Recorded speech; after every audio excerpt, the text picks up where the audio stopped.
हर पंछी की एक अपनी उड़ान की सीमा होती है। मेरी भी उड़ान की सीमा है। कैसे किया जाए असीमित गुणगान, जिसका किया जाना चाहिए असीमित गुणगान। किसका जन्मदिन है आज? श्री अटल बिहारी वाजपेयी जी का। नमस्कार, मैं Vivek Bindra, founder and CEO बड़ा बिजनेस.com। अटल बिहारी वाजपेयी जी आज के दिन 25 दिसंबर 1924 में आपका जन्म हुआ। ग्वालियर के अंदर पिता कृष्ण बिहारी वाजपेयी। आपने बीए की पढ़ाई करी ग्वालियर विक्टोरिया कॉलेज से। बाद में एमए पॉलिटिकल साइंस के लिए आप डीएवी कॉलेज कानपुर गए। एलएलबी की पढ़ाई की शुरुआत करी। पत्रकारिता के चलते आपने बीच में उसको छोड़ दी। पहले तो आप साम्यवाद पसंद करते थे, हम सब बराबर है, हम सब बराबर है। लेकिन बाद में बाबा साहब आमटे से प्रभावित होकर के 1939 में आप आरएसएस से जुड़े। गांधी जी के साथ में भारत छोड़ो आंदोलन में जुड़े। उस समय 1942-43 के आसपास आप 23 दिन जेल में भी रहे। और जब जेल में रहना पड़ा तो वही घटना आपको राजनीति में खींच लाई। एक अलग ही प्रकार की फिलॉसफी है, पॉलिटिशियन बियॉन्ड पॉलिटिक्स। इनकी फिलॉसफी समझिए, मैं आपकी गलतियों का विरोध करना नहीं छोड़ूंगा। आप गलती करोगे मैं विरोध करूंगा, आप गलती करोगे मैं विरोध करूंगा, लेकिन मैं आपको अपनी गलतियों के विरोध करने के अधिकार को भी छोड़ने नहीं दूंगा। हाँ, देखिए, ये ऐसे व्यक्ति थे जिनके कॉम्पिटिटर्स थे पर एनिमीज नहीं थे। पंडित नेहरू के विचारधारा को लगातार उसका खंडन करते, लेकिन बड़ी बैलेंस्ड अप्रोच रखते हैं। ये पंडित नेहरू को बोलते थे कि आप एक ऐसे व्यक्ति हैं जिसमें चर्चिल भी है और चेम्बरलिन भी है। चर्चिल कौन थे? ये भी प्रधानमंत्री थे ब्रिटेन के, यूके के। कहते थे कि आपका बड़ा पीसफुल नेचर है चर्चिल की तरह। वो कैसे कि जब कश्मीर की बात आती है तो अब चर्चिल बन जाते हैं, और जब हैदराबाद के निजाम जो उस समय अपना अलग देश बनाना चाहते थे तो वहां पे आप चेम्बरलिन भी हो गए, जो बड़े गर्म स्वभाव के थे। चेम्बरलिन क्या थे? तो बोले मैं इतना गर्म हो गए कि जा करके आर्मी भेज के हैदराबाद को वापस भारत में मिला लिया, भारत से। तो नेहरू जी का वो हमेशा बड़ा बैलेंस्ड अप्रोच के साथ उनकी तारीफ भी करते थे, उनकी नीतियों की। उनको सन ऑफ इंडिया भी बोला, उनके विकास कार्यों की तारीफ भी करी। एक बार जब जिस समय साउथ ब्लॉक में पंडित नेहरू जी की फोटो लगा करती थी, ये विदेश मंत्री बने, तो किसी ने इनको इंप्रेस करने के लिए साउथ ब्लॉक से पंडित नेहरू जी की बड़ी फोटो को हटा दिया। और उन्होंने पूछा अपनी टीम से, वहां ब्यूरोक्रेट से, कहां गई भाई पंडित नेहरू जी की फोटो? और सब चुप थे। और अगले दिन वहां पे नेहरू जी की फोटो वापस लग गई। उस प्रकार के आदमी नहीं जैसे बाकी सब हुआ करते थे। जब ये विपक्ष में भी थे ना, तो भी पक्ष के साथ में देखते थे कि ये भारत के लिए बात हो रही है। जानते हैं 1971 के समय में इंदिरा गांधी आई थी और क्या बोली? गरीबी हटाओ, गरीबी हटाओ, गरीबी हटाओ। लेकिन वो ईस्ट पाकिस्तान वेस्ट पाकिस्तान के झगड़े में फंस गई। और उस समय बांग्लादेश, जो आज बांग्लादेश है, इन्फिल्ट्रेशन करके वहां से लाखों लोग अंदर आ रहे थे, क्योंकि वहां आपस के झगड़े इतने ज्यादा थे। और उस समय जब इंदिरा गांधी वहां प्रयास करने लगी तो भारत पे चार तरफ से अटैक हुआ। नौसेना के द्वारा आईएनएस विक्रांत, वो पिक्चर भी आपने देखी होगी, पीएनएस गाजी के ऊपर पिक्चर थी। आईएनएस विक्रांत और पीएनएस गाजी का चेन्नई के पोर्ट को वो कब्जा करना चाहते थे। वहां उनको पीएनएस गाजी को महासागर में डुबो दिया हमारी टीम ने। वो जैसलमेर में लोंगे वाला, वो सन्नी देओल की पिक्चर आई थी उसके ऊपर, वहां से भी अटैक हुआ। भारतीय 120 जवान थे केवल, पाकिस्तान के 3000 जवान पूरे टैंक लेकर के खड़े थे। वहां भी उखाड़ा। तीसरी लड़ाई उनकी जब कश्मीर में थी, और चौथी ढाका शहर के अंदर, जहां जनरल मियाजी को उन्होंने उखाड़ा। 93,000 सैनिकों को, पूरा सबको वहीं सरेंडर करा दिया। इंदिरा गांधी क्यों कर पाई ऐसा? क्यों कर पाई? इसीलिए कर पाई क्योंकि वाजपेयी बोले कि यह देश की बात है, आप चिंता मत करिए। वहां विपक्ष उस समय इंदिरा गांधी को तंग करना चाहता था। वो ये कहते थे कि गरीबी हटाओ के चक्कर में आप कहां विदेश के झगड़ों में लग गए, बांग्लादेश के झगड़े में लग गए। लेकिन वाजपेयी ने कहा जब बात देश की आ रही तो सब चुप रहेंगे, पूरा का पूरा विपक्ष हमारे साथ एकजुट होकर आपको सपोर्ट करेगा। ऐसा नहीं आजकल के समय में जहां पे पूछा जाए बस सर्जिकल स्ट्राइक का प्रूफ दिखाओ, हमारे को प्रूफ दिखाओ। कोई प्रूफ नहीं मांगा। वहां पे प्रतिपक्ष होने के बावजूद आपके निर्णय के साथ विपक्ष खड़ा रहेगा, यह वाजपेयी जी ने कहा। हास्य में, रुदन में, तूफानों में, अमर असंख्यक बलिदानों में, उद्यानों में, वीरानों में, अपमानों में, सम्मानों में, उन्नत मस्तक, उबरा सीना, पीड़ाओं में पलना होगा, कदम मिलाकर चलना होगा, कदम मिलाकर चलना होगा। ऐसा डाइवर्सिटी इंक्लूजन था। इसके अलावा पहले नॉन कांग्रेस प्राइम मिनिस्टर थे जिन्होंने 5 साल अपने पूरे किए। उससे पहले सरकारें आई और चली गई हैं, लेकिन ये एक ऐसे व्यक्ति थे सबको साथ लेके चलते थे। डाइवर्सिटी इंक्लूजन, इतना सबको साथ लेने की क्षमता थी कि लोगों की आइडियोलॉजी अलग, ऑब्जेक्टिव अलग, एस्पिरेशन अलग, ये उनको जोड़ लेते थे। लीडर ऑफ लीडिंग लीडर्स को भी जोड़ लेते थे। एनडीए गवर्नमेंट का जब उन्होंने बनाया, जब लोग उनको समर्थन दे रहे थे, तो उसमें हर प्रकार के लोग थे। 24 पार्टियों को साथ में लिया। मेरी बात समझना, 24 आइडियोलॉजीज हैं, ये 24 फिलॉसफीज हैं। हर लीडर को, 24 प्रकार के लीडर को, जो अलग अलग प्रकार से सोचता है, वो घोड़े से सब अलग दिशा में जा रहे हो, रथ को उल्टा के छोड़ेंगे, पर उन घोड़ों को भी साथ में कैसे लेके चलना है। ये जेडीयू और एलजेपी आपस में खूब लड़ते थे, लेकिन वाजपेयी जी के साथ एक साथ चुप होकर के उनके साथ हिस्सेदारी करते थे एनडीए को आगे बढ़ाने में। ये क्या कहते थे कि भाई पर्पस पोजीशन से ज्यादा बड़ा, कभी पोजीशन के चक्कर में नहीं रहे। एक ऐसी कहानी सुनाऊंगा, आपकी बुद्धि चकरा जाएगी। 1994 में जब कश्मीर मुद्दे में जेनेवा मानवाधिकार सम्मेलन में पाकिस्तान ने भारत की संप्रभुता को ललकारा था, बेनजीर भुट्टो ने जाके यूएन में शिकायत कर दी। वहां पे धारा 370 और कई प्रकार की बातें, और कश्मीरियों को हम तंग कर रहे हैं, ऐसा करके बेनजीर भुट्टो पहुंच गई यूएन में। अब नरसिम्हा राव सरकार थी उस समय 1994 में। अब नरसिम्हा राव जो थे ना, वो बहुत बुद्धिमान थे लेकिन बोल नहीं पाते थे अच्छे से। अब उनको लगा यार जाके वहां कौन समझाए, वो जेनेवा कन्वेंशन में कौन जाके बोले और कौन उनके छक्के छुड़ाए। नरसिम्हा राव अपनी सरकार में पूरा ढूंढते रहे किसको भेजें किसको भेजें। अब समझिए, शत्रु ऐसा कि अपने मित्र से ज्यादा विश्वास शत्रु पर कर सके, ऐसे थे अटल बिहारी वाजपेयी। विपक्ष के नेता अटल बिहारी वाजपेयी की को डेलीगेशन का नेतृत्व करने का आग्रह किया गया, बोला आप चले जाओ भैया हमारी तरफ से। अटल जी अपने भाषणों से किसी का भी मन मोह लेते थे, वहां गए और बेनजीर भुट्टो की बुद्धि चकरा गई। ये कहां से आ गया, क्या बोले ये कहां से आ गया भैया। और अटल बिहारी वाजपेयी ने वहां जाकर के भारत का नाम उठाया। और पाकिस्तानी प्राइम मिनिस्टर बेनजीर भुट्टो क्या कहती हैं कि भारत का लोकतंत्र विचित्र लोकतंत्र है, जहां प्रतिपक्ष का नेता सरकार का पक्ष रखने के लिए आया है। एक हमारा प्रतिपक्ष है। बेनजीर भुट्टो क्या बोली सुनिए, कहती है कि एक हमारा प्रतिपक्ष, प्रतिपक्ष मतलब विपक्ष, जो देश में रहकर ही ऐसा काम करता है कि अंतर्राष्ट्रीय समस्याएं उत्पन्न होने लग जाती हैं। इतना विश्वास किया जाता है कि प्राइम मिनिस्टर का काम करने के लिए ऑपोजिशन के लीडर जा रहे हैं। दुश्मन बनो तो ऐसा बनो कि आपका दुश्मन भी आप पे अपने दोस्त से ज्यादा भरोसा करे। पीवी नरसिम्हा राव जी से उनकी जो दोस्ती थी ना, वो सदन के अंदर तो खूब उनका विरोध करते थे उनकी नीतियों का, बाहर निकलने के बाद उनके साथ फिर उनकी दोस्ती होती थी। इतना सम्मान कर पाते थे लीडरशिप में, वो पॉलिटिक्स को कभी गंदा नहीं होने दिया। क्या कहते थे कि सत्ता का खेल तो चलेगा, सरकारें आएंगी जाएंगी, पार्टी बनेगी बिगड़ेगी, लेकिन ये देश रहना चाहिए, इस देश का लोकतंत्र अमर रहना चाहिए। खेल तो चलेगा, सरकारें आएंगी जाएंगी, पार्टियां बनेगी बिगड़ेंगी, मगर ये देश रहना चाहिए, इस देश का लोकतंत्र अमर रहना चाहिए। आप जानते हैं कि जब उन्होंने अपनी 51 कविताएं उन्होंने किताब लिखी, तो उसका विमोचन भी उस समय के प्रधानमंत्री नरसिम्हा राव से कराया। ऐसा रिलेशनशिप बिल्ड कर पाते थे। 74 साल के इतिहास में पहली बार ऐसा हुआ कि पक्ष विपक्ष के लीडर आपस में अच्छे दोस्त थे। ऐसे थे कौन, प्रधानमंत्री हमारे श्री अटल बिहारी वाजपेयी जी। एक दफा की बात है, जिस समय doctor Manmohan Singh finance minister थे, और अटल बिहारी वाजपेयी जी ने उनकी सदन के अंदर जो वो निंदा करी, उनकी वो हालत करी, उन पे वो प्रश्न किए कि मनमोहन सिंह जी दुखी हो गए बहुत। उनको बात लग गई दिल पे। उन्होंने कहा जी मैं रिजाइन कर रहा हूं।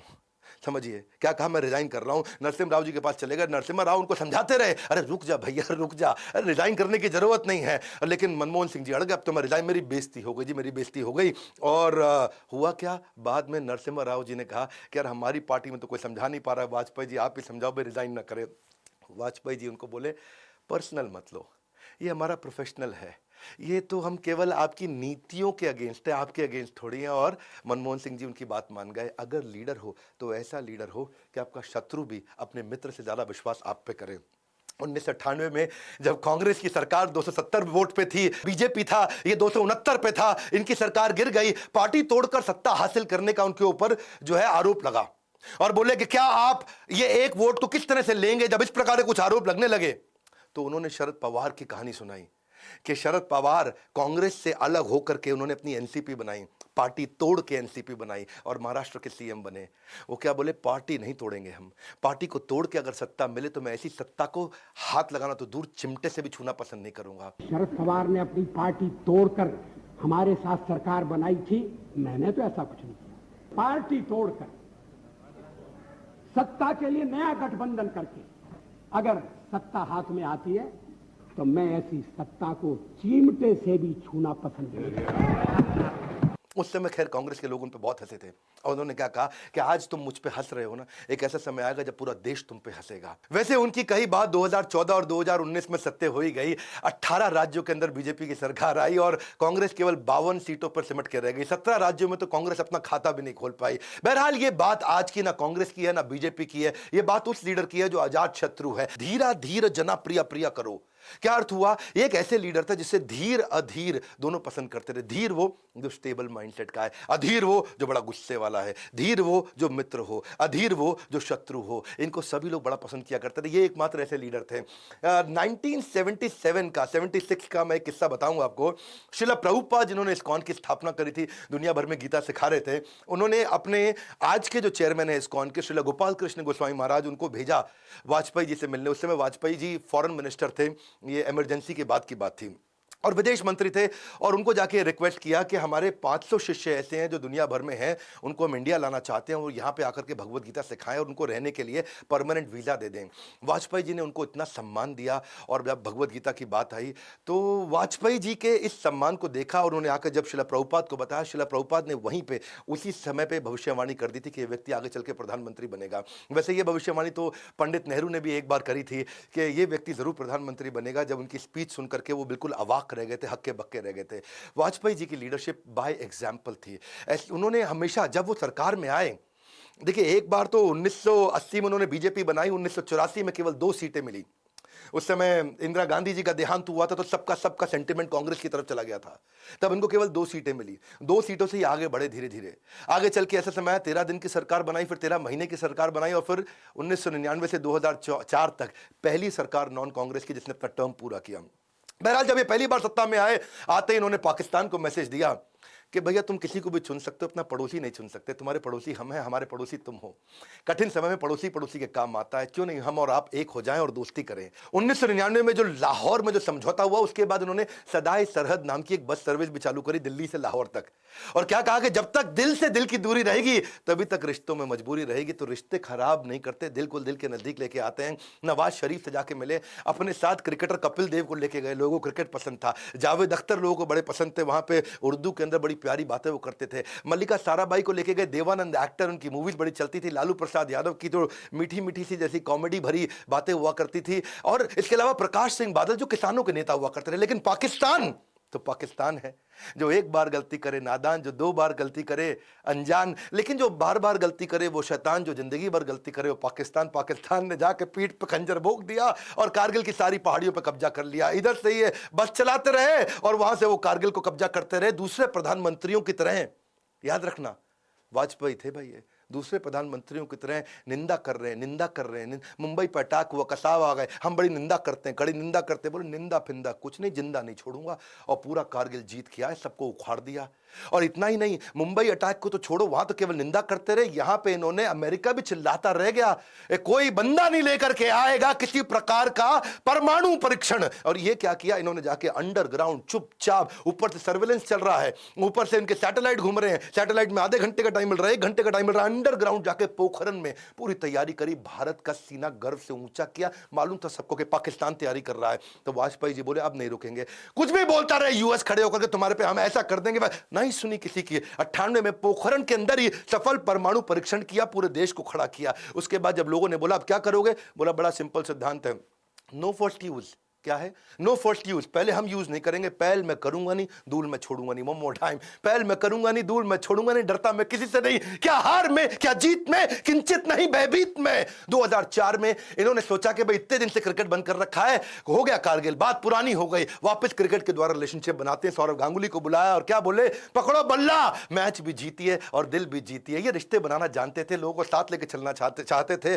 Politician beyond politics. एक और उदाहरण देता हूं, रामलीला के मैदान में ये कहानी बड़ी सुंदर, 1977 की बात थी। इमरजेंसी के अगेंस्ट उन दिनों उनकी पार्टी थी जनसंघ, तब बीजेपी नहीं थी। जनसंघ पार्टी को लीड करके रामलीला मैदान में चाहते थे हजारों लाखों लोगों को इमरजेंसी की नीतियों के खिलाफ जाके बात करें। इंदिरा सरकार में संजय गांधी जी ने एक दिलचस्प चाल चली। उन्होंने क्या किया कि भैया 1973 में बॉबी मूवी आई थी, एक सुपरहिट मूवी थी, है जी, हम तुम एक कमरे में बंद हो और चाबी खो जाए। लड़के लड़कियां बड़े एक्साइटमेंट से देखते थे, कमरे में हम और तुम बंद और चाबी खो जाए, बड़ा मजा आ जाए।